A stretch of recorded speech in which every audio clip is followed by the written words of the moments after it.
이번에 읽는 책은 도메인 주도 설계 핵심이라는 책이고요. 뭐 영어로는 이렇게 딱 돼 있죠. 디스틸드 어쩌고 저쩌고 디스틸드 있는 책들 굉장히 잘 나가죠. 그 마틴 파울러 아저씨도 뭐 UML 디스틸드 해가지고 얇은 책이 있거든요. 그런 식으로 이제 책 내고, 이 책은 굉장히 좀 최근 책이죠. 2016년 책이니까 얼마 안 됐죠. 이름이 뭐야 이거 뭐라 했는데 예, 반 버논이라고 읽는 거였어요. 그리고 이게 도메인 주도 설계 구현이라고, 도메인 주도 설계보다 더 두꺼운 책의 저자고요. 그 도메인 주도 설계는 굉장히 예전에 나온 책이잖아요. 근데 도메인 주도 설계 구현은 그 이후에 나와서요. 뭐 에릭 에반스도 그 이후에 막 강조했던 부분들 같은 거 많이 다루고 있고요. 또 좀 뒤에서 나오겠지만 순서가 일단 달라요. 그리고 이 그 도메인 주도 설계 핵심의 특징은요, 인문서가 절대 아니에요. 소개할 것처럼 나와 있지만 당연히 너네들 이거 알고 있겠지라는 듯이 막 아직 알려주지도 않은 개념들을 막 쏟아내면서 막 설명을 해요. 그래서 우리가 뭐 기존에 읽었기 때문에 예, 읽을 수 있는 책인 거죠. 사실은 그냥 맨 처음부터 하면은 막 전략적 설계, 뭐 전술적 설계하면서 막 온갖 용어를 막 쏟아내잖아요. 맨 처음부터 무슨 소리인지 하나도 모르죠. 그래서 그냥 보면은 아 얘가 무슨 소리를 하는 거야 막. 근데 어쨌든 저희는 봤으니까요. 이 책에서 얘기하는 DDD란 무엇이냐 하면서 나에게 DDD란 뭐 그렇게 하죠. 이거는 뭐 설계와 구현에 도움을 주는 거다. DDD는 어떤 식으로 도움을 주냐? 전략적으로 도움을 주고 전술적으로 도움을 준다. 이 전략적 그 설계라는 얘기는 원래는 그 에릭 에반스 책이 4부로 돼 있는데 마지막 4부의 제목이 그 전략적 설계잖아요. 근데 이 책에서는 그 전략적인 부분에 해당하지 않는 거를 오히려 얘는 전술적이라고 표현을 좀 했고요. 그리고 DDD는 어떤 그런 도구의 모음일 뿐이다. 설계의 도구 모음. 그러니까 책에 있는 설명대로 하면 뭐 설계와 구현에 전략적 전술적으로 도움을 주는 도구 모음에 불과하다. 뭐 그런 얘기를 하죠. 그래서 DDD 뭐 배우려고 하면 DDD 막 복잡해요 어쩌고 막 하면서 아 DDD가 뭐 상처를 주나요 뭐 그런 얘기를 하는데, DDD가 복잡한 게 아니라 그냥 프로젝트가 복잡한 거다. 뭐 이거를 도와주려고 하는 건데 복잡한 프로젝트를 도와주려고 하다 보니까 복잡할 수도 있겠지? 뭐 그런 얘기를 하는 것 같아요. 어쨌든 상처를 주지 않는데요. 무서워하지 말아요. 네. 소프트웨어 주도 설계 에릭 에반스가 썼던 책은 원래 전략적 설계가 마지막에 나오거든요. 그래서 전략적 설계에서 가장 크게 이제 언급하는 게 바운디드 텍스트에서 출발해가지고 여러 개의 바운디드 텍스트가 쓰이니까 뭐 서브 도메인 쓰고 컨텍스트 그쵸? 뭐라고 했죠 제가? 텍스트요. 네, 텍스트면 안 되죠. 바운디드 컨텍스트. 그렇죠. 바운디드 텍스트면 뭐죠? 뭐 문자열인데 이게 있나? 바운디드 컨텍스트가 이제 거기에 좀 대응되는 서브 도메인들을 다루고, 그리고 걔네들 이제 매핑이 돼야 되니까 컨텍스트 매핑 뭐 거기에 다루잖아요. 그런데 이 책 같은 경우에는 이게 원래 이 같은 저자가 원래 냈던 책이고요. 굉장히 두껍고. 그래서 이 책에 대해서 3일짜리 워크숍을 하던 게 있었는데 그 워크숍 내용을 추린 게 이거인 것 같아요. 서문을 보면. 어쨌든 여기 있는데 이거는 처음부터 전략적 설계를 다뤄요. 그리고 에릭 에반스 아저씨가 나중에도 이제 연설 같은 데서 하는 거 보면은 지금 책을 다시 쓴다면은 전략적 설계를 뒤에다 놓지 않고 앞에다 놓을 것 같다. 바운디드 텍스트를 먼저 언급할 것 같다. 뭐 그런 얘기를 했고, 그 다음에 이 책에서는 최근이라기엔 이 책도 조금 되긴 했지만요. 어쨌든 최근에 DDD의 어떤 결과들이 많이 들어가 있어서 어떻게 보면은 DDD에 대한 충분한 이해만 있으면 이 책을 읽을 수 있고요. 참고로 이 책을 그냥 읽기 시작하면 또 모르는 얘기를 막 하기 때문에 결국엔 이 책을 읽기 위해서는 에릭 에반스의 책을 읽어야 되는데 에릭 에반스의 책보다는 이 책을 읽는 게 훨씬 더 이해하기가 쉬워요. 약간 뭔가 이상한 순서를 가지고 있지만 두 책을 번갈아 가면서 보면 이제 맨 처음에 아 이게 무슨 소리야 이 책을 봐도 아 이게 무슨 소리야 다시 그 책을 보면 아 이게 그런 거였구나 그렇게 되는 놀라운 순환거리를 가지고 있는 책인데요. 어쨌든 그렇죠. 그래서 이 책은 처음에 이제 우리가 두 가지 그 설계에 대해서 두 가지가 있다. 하나는 전략적 설계를 하는데 여기서 뭐 바운디드 텍스트 그 유비쿼터스 랭귀지는 전에는 맨 처음에 다루긴 했었지만요. 유비쿼터스 랭귀지를 그 어떻게 해야 되냐, 모든 프로젝트가 전사적으로 하나를 써야 되냐가 아니라 바운디드 텍스트마다 하나씩 주어진다라는 얘기를 하기 위해서 여 안에 넣었고요. 나머지는 원래 저희 4부에서 다뤘던 내용들이죠. 그리고 그 에릭 에반스 책 4부에서 다뤘던 거죠. 그리고 전술적 설계란 뭐냐 하면서 뭐 엔티티, 밸류 오브젝트, 애그리게이트 뭐 이런 것들, 요거는 저희가 전에 봤었던 DDD 책 앞에서 다뤘던 거고 뭐 핵심 개념이라고 해서 다뤘던 거죠. 그리고 서비스 같은 게 있는데 여기서 서비스는 빠져 있기는 해요. 이 책은 왜 뺐는지는 잘 모르겠지만 이 책 중간에 보면은 서비스를 막 쓴다라고 하는데 서비스 설명을 절대 안 하죠. 이 책은 그냥 당연히 번역기를 만드는데 쓰면 되라는 얘기를 이 책이 없던가 그 내용이 있었나요? 제가 기억이 안 나네. 어쨌든 서비스 막 얘기를 하는데 서비스를 안 쓰죠. 실제로는 아니, 설명을 안 하죠 이 책에서. 그리고 도메인 이벤트 같은 것도 이 책에서 좀 주요하게 다루고 있고요. 그래서 2장 넘어가면 뭐 2장부터 쭉 나오는 내용들은 블라블라블라와 뭐 전략적 설계, 뭐 뒤로 가면 블라블라블라와 뭐 전술적 설계 뭐 그런 얘기를 하죠. 2장에서는 바운디드 컨텍스트랑 뭐 보편 언어를 다루는데요. 여기서는 또 DDD에 대해서 이렇게 요약을 하죠. 바운디드 텍스트 내에서 유비쿼터스 랭귀지를 모델링하는 것. 그래서 유비쿼터스 랭귀지가 바운디드 컨텍스트 내에 이렇게 종속된다는 얘기를 하고 있고요. 바운디드 컨텍스트란 무엇이냐? 거기에 대해서는 뭐 일반적으로는 문제 영역의 일부로 이렇게 뭐 시작된다. 그래서 우리가 해결하려고 하는 어떤 문제가 있잖아요. 거기에서 어떤 바운디드 컨텍스트를 만들어낸 거죠. 이 책에서는 그 스크럼 관련된 소프트웨어 도구 만드는 어떤 얘기를 하고요. 그 사례는 사실은 이 도메인 주도 설계 구현이라는 책에서도 나왔던 사례예요. 거기서 좀 더 소프트웨어 회사 이름, 가상의 이름을 넣어서 했는데 어쨌든 그런 식으로 되는 게 있고, 그리고 또 중요한 게 그 이거를 계속 하다 보면은 이 모델이 해결 영역으로 전환되고, 그러다 보니까 모델이 자연스럽게 소스 코드로 반영이 된다고 하죠. 뒤에 가면은 그래서 모델이 소스 코드고 소스 코드가 모델이지 그런 얘기를 하죠. 그래서 뭐 다이어그램이 우리 열심히 그렸지만 걔네들은 그냥 이거를 합의하기 위하고 의사소통하기 위한 숫자에 불과하지 모델이 아니다. 얘는 뭐 그런 얘기들도 하죠. 뒤에 가면. 그리고 바운디드 컨텍스트는 모델이 구현되는 곳이고, 그렇기 때문에 이 바운디드 컨텍스트마다 그 분리된 소프트웨어 산출물이 나온다. 뭐 그런 얘기를 하죠. 이거를 조금 더 다시 풀어서 얘기를 하는 게 바운디드 컨텍스트가 그래서 각각은 하나의 팀에 할당이 된다. 뭐 그런 얘기를 하죠. 한 팀이 뭐 여러 개의 바운디드 컨텍스트를 담당할 수는 있어요. 여기에서 나온 대로라면 뭐 핵심 도메인이라고 불렀던 게 뭐 스크럼 소프트웨어, 그게 있으면 스크럼 소프트웨어라는 어떤 바운디드 컨텍스트를 다룰 수 있지만 결제라든가 뭐 다른 부분도 같이 다룰 수 있잖아요. 다만 주의할 게 여러 팀이 하나를 담당하지 않아야 된다. 그래서 각 팀이 내가 하지 않은 작업을 누가 건드려서 내가 망가지는 그런 빡치는 일을 없게 하자 라고 얘기를 하죠. 그래서 그걸 돕기 위해서 우리는 그 바운디드 컨텍스트마다 그 소스 코드 저장소를 따로따로 만들자 그런 얘기를 하죠. 다른 팀이 뭔가 커밋을 했더니 내 거가 와장창 깨졌어요. 그런 사태를 피하기 위해서요. 방금 전에 얘기했던 게 이제 그 코어 도메인 얘기를 했었는데요. 핵심 도메인이죠. 그 경쟁자와 차별화를 위해서 우리가 탁월해야 되는 바운디드 컨텍스트를 우리는 핵심 도메인이라고 부르죠. 우리가 스크럼 소프트웨어 개발, 그러니까 스크럼 프로세스를 지원하는 소프트웨어를 개발한다고 하면은 그 스크럼 프로세스를 얼마나 잘 지원하느냐가 우리에서 중요한 핵심이지. 가입하기 편해요. 결제가 한 큐에 돼요. 뭐 이런 거는 핵심은 아니죠. 다른 소프트웨어에 비해서 좀 더 나을 수는 있을 수는 있어도 이것 때문에 우리 소프트웨어가 경쟁사를 누르고 뭐 그러진 않겠죠. 그래서 핵심이 되는 부분을 오히려 추려내는 게 핵심 도메인이라고 하고요. 만약에 그런 구분이 없고 그냥 만들면은 이제 큰 진흙 덩어리가 된다고 하죠. 이거를 우리는 좀 피해야 된다. 그냥 뭐 사용자라는 게 있는데 이 사용자가 뭐지? 뭐 회원, 뭐 정책 그런 게 있는데 어떤 건지 의미가 좀 불분명하잖아요. 정책했는데 예를 들어서 뭐 폴리시 같은 거를 그 권한 관련된 것들을 쓰는 데서 막 하고 있는데 갑자기 텀즈 오브 뭐 폴리시 막 하면서 무슨 뭐 회원 약관에 대한 뭐 그런 걸로 가거나 뭐 그런 식으로 가면은 복잡해지니까요. 이런 부분들을 좀 피해야 된다라고 얘기를 하고요. 그러면은 각각의 우리 바운디드 컨텍스트 안에서는 어떤 용어가 특정 용어, 방금 전에 말씀드린 것처럼 폴리시 같은 게 있으면은 각각 비즈니스 영역마다 얘네들은 각자 다른 의미를 가질 거고요.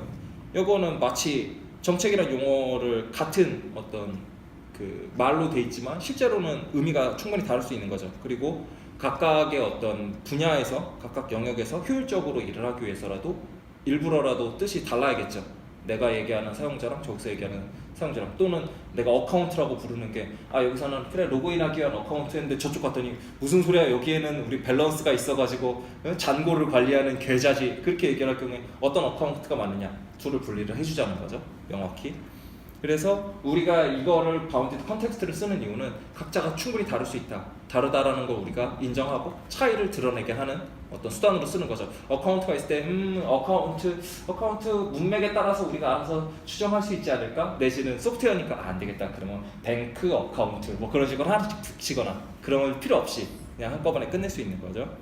그럼 핵심 도메인을 어떻게 만들 거냐? 그냥 핵심이 무엇인가를 계속 물어보라고 하죠. 그래서 스크럼 소프트웨어 뭐 여기서 그 스크럼을 지원하는 소프트웨어 개발하는 데서 뭐 이것저것 막 잘라내잖아요. 원래 막 그러더니 이거는 큰 진흙 덩어리야 안 돼 하더니 막 다 잘라내서니 얘네들은 충분히 잘라냈더니 얘네들이 핵심이다 그런 얘기들을 하죠. 그리고 그렇게 잘라낸 것들을 결국에는 우리가 코드로 들어가기 때문에 코드가 곧 모델이고 모델이고 코드다 이런 얘기를 하죠. 그래서 계속해서 소프트웨어가 개발되는 동안에 모델은 계속해서 변하게 되는 거죠. 그래서 이 모델이 코드에 반영됐다라는 거를 우리는 그러면 어떻게 해서 더 드러낼 것이냐에 대해서 시나리오 쓰는 거를 간단하게 얘기하죠.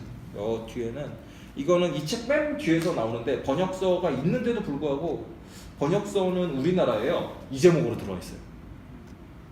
이 책은 뒤에 가면은 뭐 예제를 통한 명세였나? 뭐 그런 식으로 그런 책이 있지라고 했는데 아예 그냥 이 제목으로 들어와 있고요. 이 책이 이거를 얘기하면서 BDD 얘기 많이 하죠. 원래 아까 전에 여 용어도 많이 쓰이는데 이 책에서도 이 책 제목 어떻게 쓸까 막 하면서 BDD를 할까 어쩔까 막 그런 얘기들 많이 했었는데 자기는 저걸로 정했다라면서 그 이유를 쓴 게 있고요. BDD는 흔히 얘기하는 뭐 TDD랑 사실은 거의 똑같아요. 사실 저는 TDD랑 거의 차이 없게 쓰고 있고요. 용어 자체를 사람들이 이제 테스트를 먼저 만든다라고 하면 그게 뭔지 좀 불분명하니까 행위를 좀 강조해서 쓰자라고 하고 이거는 또 몇 가지 템플릿이 있죠. 템플릿은 뒤에 가서 한 번 더 나오는데요. 여기서 얘기하는 그 스펙 바이 이그젬플이나 BDD는 일반적으로는 ATDD라고 해서 업셋 오브 테스트, 인수 테스트에 초점을 두죠.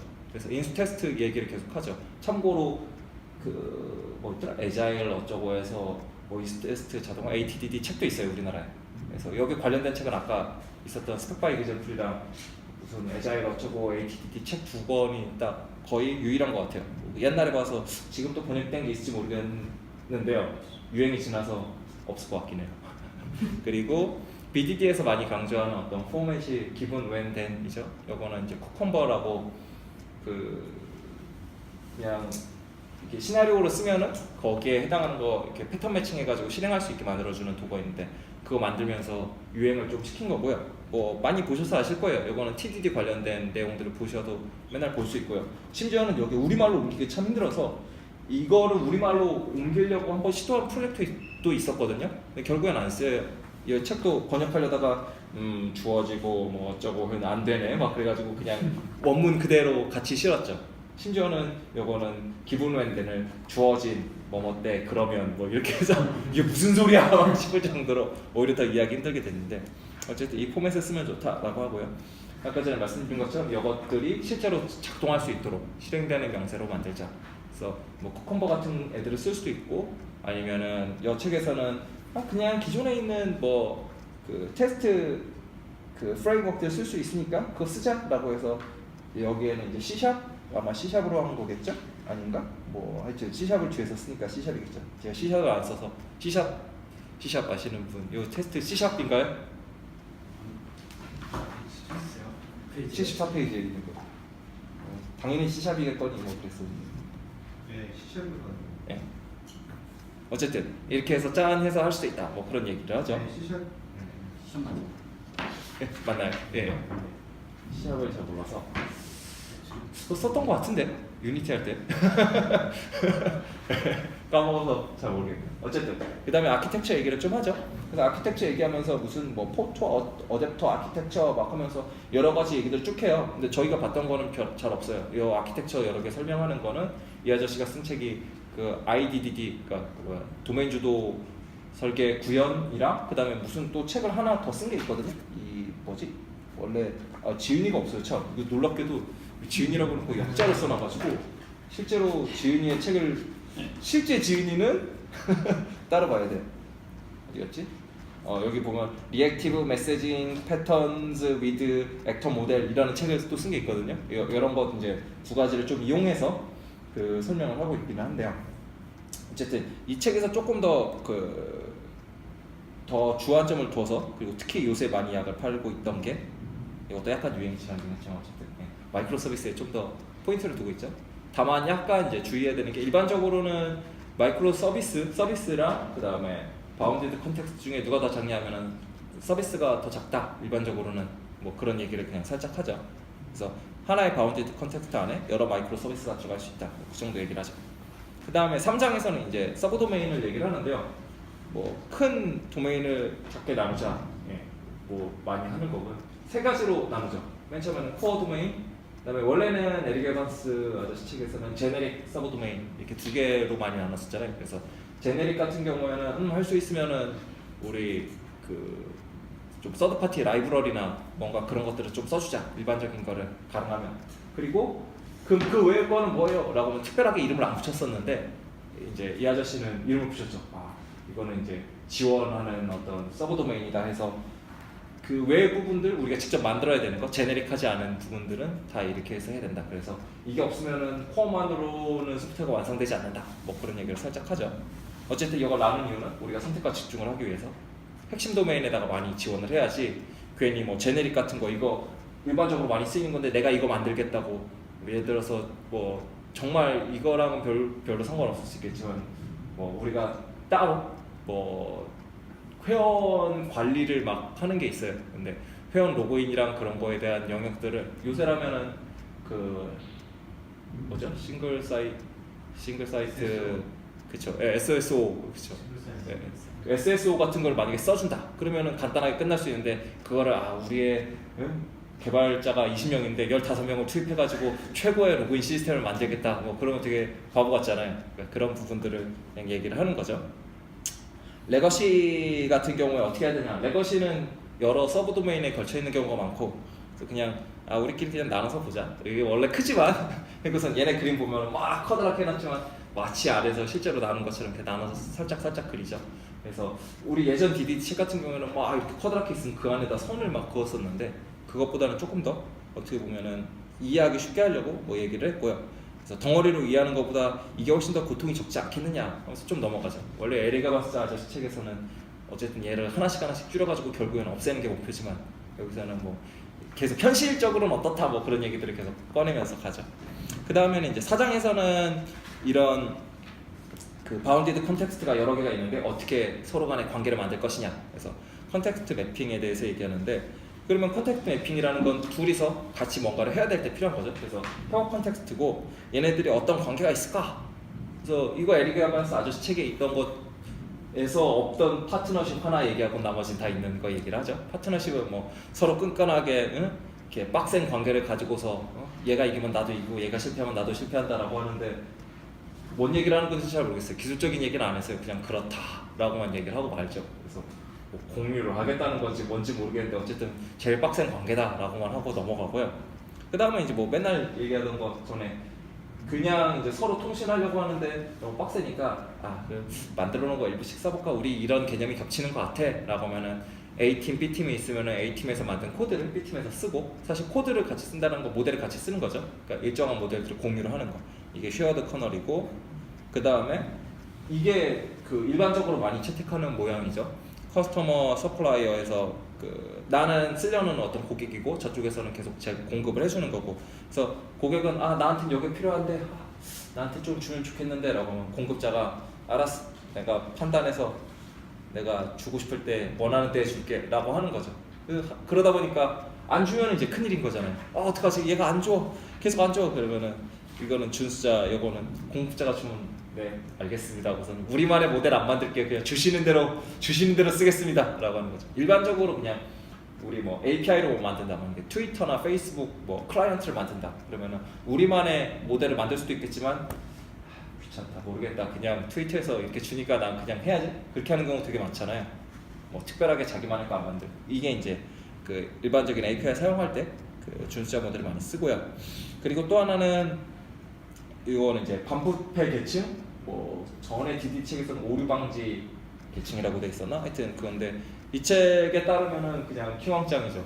계속 막 뭔지 모르겠지만 하여튼 노가다가 엄청 필요한데 사실은 노가다가 필요하지만 일단은 잡서버 막 하면서 try it 하면서 막 계속 이렇게 막 떠먹이려고 하죠. 단지 뭐 번역가를 고용한 꼴이고 비용 이슈가 있으니까 좀 주의해야 된다라고는 얘기하지만 뒤에 가면은 어떤 문제가 있다 그럴 때는 반드시 얘를 써라 그 얘기를 계속 반복하죠. 어쨌든 이게 있어서 중간에 계층 하나를 통으로 넣어가지고 번역을 해주는 거죠. 아예 너랑 우리가 일반적으로 매핑 한다라고 생각하면은 흔히 있는 모양이 사실은 이거죠. 정말 A에서 들어온 거를 번역을 해서 이쪽으로 주는 거.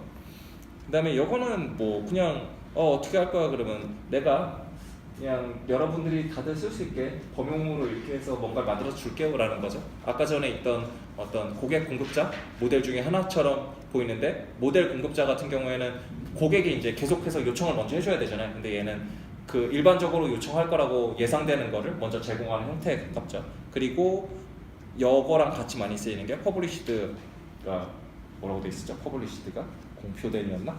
네, 공표된 그 언어. 그래가지고 뭐 얘네들이 어떻게 돼 있는지 그 모양들을 알려줘야 되잖아요. 옛날에는 뭐 SOAP나 이런 데서 굉장히 많이 쓰던 거고, 레스트에서도 쓸 수 있게는 돼 있죠.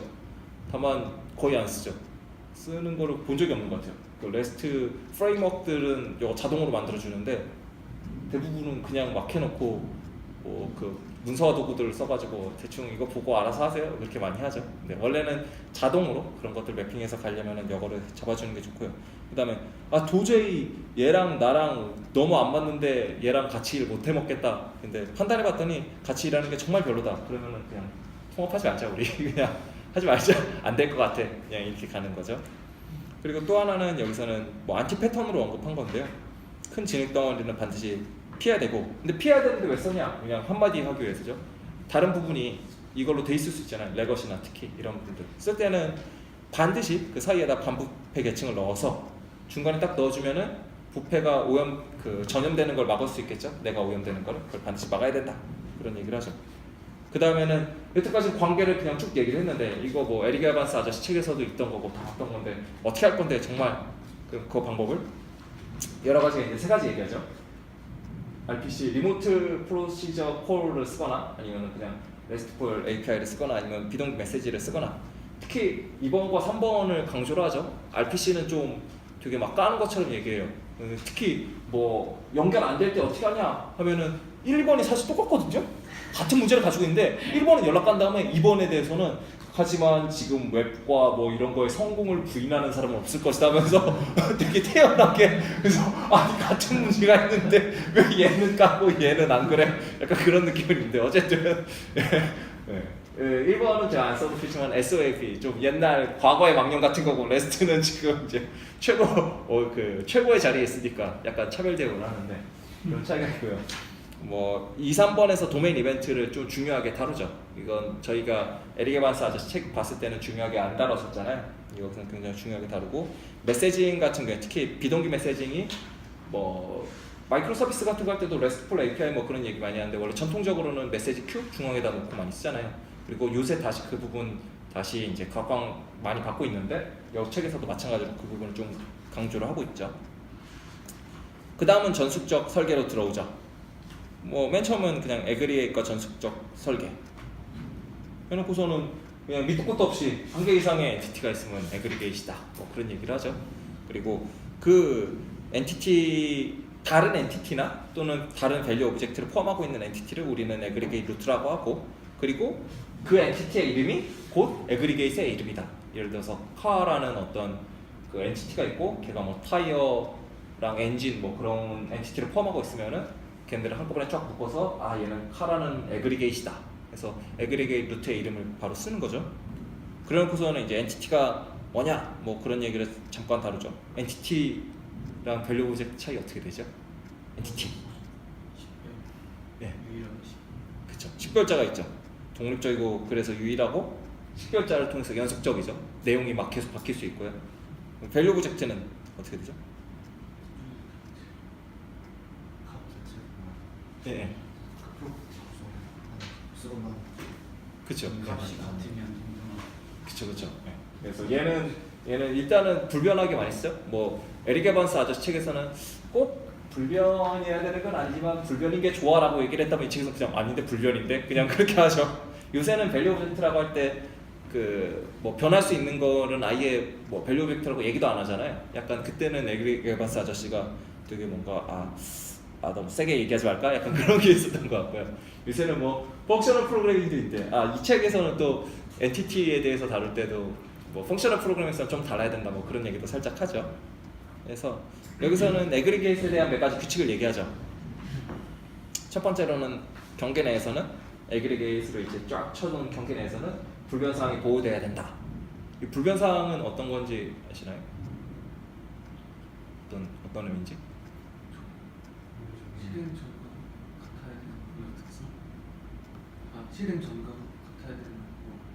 예, 그쵸. 근데 그 값이 같아야 되는 건 아니고요. 왜 기본 비즈니스 로직성으로 빌리니.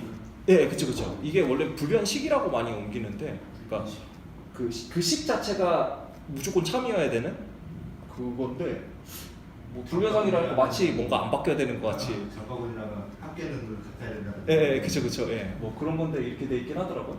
그래서 그거를 이 안에서 에그리게이트 안에서 그 보호를 해야 된다. 뭐 예를 들어서 뭐 타이어가 있는데 타이어를 막 계속 추가를 했어요. 근데 뭐 타이어의 개수가 뭐 4개여야 된다거나 아니면은 뭐 그 안에 있는 무게의 합이 뭐를 초과하면 안 되거나 뭐 그런 것들을 포함하는 거죠.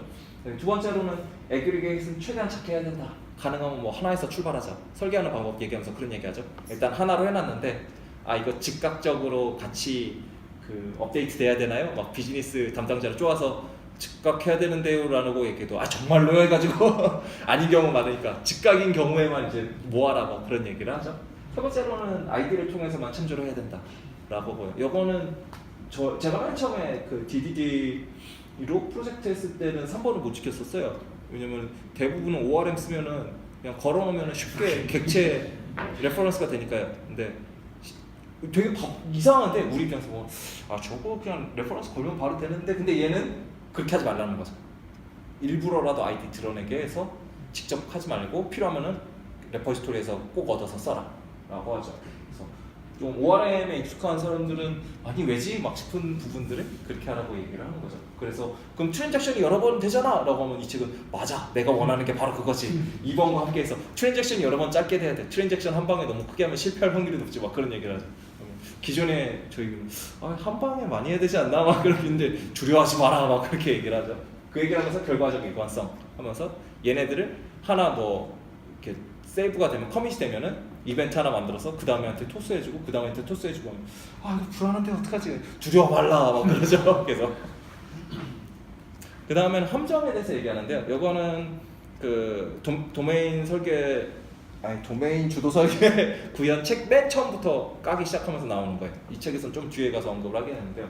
그래서 빈약한 도메인 모델을 되게 쉽게 만든다. 이러지 마라. 막 특히 그러면서 하이버네이트를 까면서 시작을 했었어요. 그 전에 책은 그러면서 옛날에는 그랬는데 지금은 안 그래도 돼. 왜냐면 지금은 그 프라이빗 세터 게터에도 하이버네이트가 접근하니까. 하지만 옛날에는 안 됐지 뭐 그런 얘기를 하거든요. 네, 요거는 소위 세터 게터의 저주에 대해서 얘기하는 거죠. 셋 어쩌고 저쩌고 있으면 셋 네임, 셋 에이지, 뭐 셋 어드레스 그런 거 있으면 바깥에서 그래 여기 유저라는 애가 있으니까 거기다 내가 다 넣어줘야지. 뭐 소위 서비스 레이어 내지는 애플리케이션 레이어에 모든 걸 다 넣고 도메인 유저는 그냥 필드밖에 없는 애가 되니까 그렇게 만들지 말라는 거죠. 가능하면은 얘네들은 비즈니스 로직이 이 안에 쫙 있게 해서 이 책에는 그 예제가 없는데 그 책 같은 경우에는 뭐 이름을 바꿔야 되면 그래? 그럼 이름만 바꿔야 되는 작업이 정말 필요해? 그러면 change name 막 그렇게 하도록 시키는 거죠. 그리고 그런 것들이 처리가 되면은 실제로 뭐 도메인 이벤트를 일으켜야 되거나 여러 가지가 있으면 그 안에서 함께 처리하도록 해주는 거고요. 그리고 또 얘기하는 게 과도한 추상화를 좀 금지해서 우리 개발자들한테 맡겨놓으면 앞으로 이렇게 될 것 같으면서 막 추상화 많이 하고 그러다 보니까 막 상속해가지고 뭐 만들고 막 어쩌고 저쩌고 하다 보면은 비즈니스랑 별로 상관없이 나중에 가면 다 갈아엎어야 되는 놀라운 거를 만들 수도 있기 때문에 특히 요거랑 별로 상관없겠지만 맨날 나오는 옛날에 모 MMORPG에서 움직이는 것과 움직이지 않는 걸 쫙 해놓고서 움직이지 않는 것에 가구를 넣었는데 흔들의자가 나오면서 모든 게 파멸하는 아니 이럴 수가 움직여야 되는 게 있는데 가구라서 못 움직여 그런 사태가 벌어지니까 이런 거 좀 피하자 뭐 그런 얘기를 하죠. 그 다음에는 도메인 이벤트 이건 6장에서 이제 다루죠. 도메인 이벤트에 대해서 다루는데 이거는 뭐 별건 아니죠. 그냥 사건이 발생하면은 그 사건 발생에 따르는 이벤트를 넣어서 뭐 나눠 갖자라고 하죠. 그럼 사건 발생했으니까 이름 어떻게 지어야 되냐? 과거형으로 지어라. 뭐 그 얘기 하죠. 그게 전부죠. 그래서 뭐였죠? 뭐 릴리즈 스케줄드 뭐 이런 거 무슨 뭐 있었죠 또? 뭐 프로덕트 크리에이티드 뭐 이런 것들 막 넣잖아요. 그리고 이벤트는 어디에다 넣을 거냐? 근데 원래는 뭐 중앙에 있는 메시지 큐 쓸 것처럼 얘기하는데 이 책에서는 그냥 RDB에다가 푹 넣는 것처럼 얘기를 하더라고요. 특히 이벤트 소싱 같은 경우에는 에그리게이트가 도메인 이벤트를 일으키잖아요. 그리고 같은 바운디드 컨텍스트일 수도 있고 다른 데일 수도 있는데 관심 있는 애들이 이제 가져다가 구독해서 보는 거죠. 근데 그 부분에 대한 데이터 살짝 여기서 보여주는데 그 보면은 DB 구조 보여주는 것처럼 해놓고서는 제이슨으로 넣은 것처럼 되어 있어요. 뭐 영문을 모르겠는데 그냥 이렇게 해놨더라고요. 그 163페이지 보시면은 이벤트 컨텐트 해놓고선 이렇게 해놨길래 야 뭐야 얘네 그냥 RDB에다가 그냥 제이슨으로 바꿔서 때려 넣었나? 약간 그런 느낌으로 넣었더라고요. 근데 이벤트 소싱 같은 경우에는 애그리게이션 원래는 저희가 그 DB에 하나씩 딱딱딱 들어가야 되잖아요. 근데 얘네들은 굳이 그렇게 안 해도 우리가 이 이벤트 뭐뭐뭐 일어나는지 알면 최종 형태를 만들어낼 수 있잖아 라고 해서 그냥 쓰는 거를 얘기를 하죠. 그리고 여기 요새는 굉장히 많이 강조가 된다고 하더라고요. 저는 안 써봐서 모르겠지만 근데 뭐 우리가 일반적으로 많이 접하는 예를 들어서 뭐 블록체인 같은 경우에도 중간중간 스냅샷을 뜰 수는 있겠지만 스냅샷 없을 경우에는 과거 이력으로부터 현재 거를 얻는 뭐 그런 모양이니까요. 약간 이런 걸 얘기하고 그러면 어떻게 할 거냐? 캐시 그래서 메모리에 올려놓거나 아니면 스냅샷을 중간에 떠놓거나 성능을 위해서 그거 할 수 있다라는 얘기도 같이 하죠.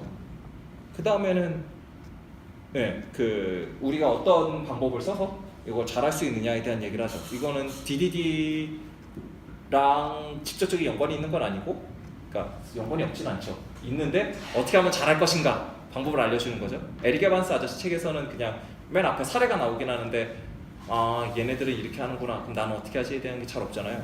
그래서 거기에 대한 거 알려주는데 이 책은 이벤트 스토밍이라는 거라고 내용 보면 사실 브레인스토밍이랑 똑같죠. 그냥 뭐 남이 뭐 얘기했을 때 비판적으로 하지 말고 일단 양을 많이 들리자, 시간 순으로 놓자, 뭐 그 정도 얘기하고 우린 색깔 다르게 넣어서 쓴다 뭐 그런 얘기하는데 네, 색깔을 왜 지정해 주는지 잘 모르겠어요. 무슨 오렌지색으로 맨 처음에 한 다음에 뭐였죠? 연보라 뭐 놓고 뭐 노란색 하는데 규칙을 정하면 좋겠지만 굳이 안 해도 그냥 보면은 어쨌든 중요한 거는 얘를 할 때 핵심은 이벤트를 중심으로 모델링을 해야 된다는 거죠. 에릭 에반스 아저씨 책에서도 사실은 했던 게 그 엔티티나 밸류 오브젝트 같은 아니면 애그리게이트 이 책에서 애그리게이트로 다 설명하니까요. 을 중심으로 먼저 걔네들을 뽑아내고 걔네들을 가지고서 모델링을 먼저 시도하려고 하는데 그렇게 하지 말고 우리가 실제로 일이 어떻게 되는지를 보자. 전체적으로 일이 진행되는 순서대로 어떤 이벤트가 필요하고 그래서 맨 마지막에 가서야 이 그 애그리게이트 이름들을 붙이잖아요. 이 책 같은 경우에는 그래서 이런 식으로 하는 방법이 있다. 그리고 이거 외에도 뭘 할 수 있냐라고 하면은 뭐 아까 봤던 스펙 바이 이그젬플 책이랑 그 다음에 하나는 번역이 안 된 책이었던 것 같은데 뭐였지? 하여튼 뭐 이상하지 않죠. 이상하다고 하면 안 되죠. 그 뭐였죠? 책 제목이? 임팩트 매핑? 이건 제가 못 본 책인데 보신 분 계시나요?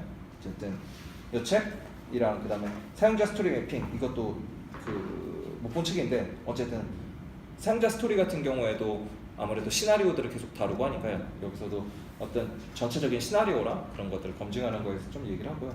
뒤에 가면은 또 뭐 스크럼에서 얘네 어떻게 할 거냐. 스크럼은 사실은 이 제대로 배워야 되는데 소위 작업보드 셔플 하느라고 디자인 안 하는데 디자인 해야 돼 막 그런 얘기를 하고 디자인을 하고 그다음에 추정하고 그런 부분들 얘기를 하고 그것보다 더 중요한 거는 가장 중요한 거는 좋은 사람들을 고용하는 거다 뭐 그런 얘기를 하죠.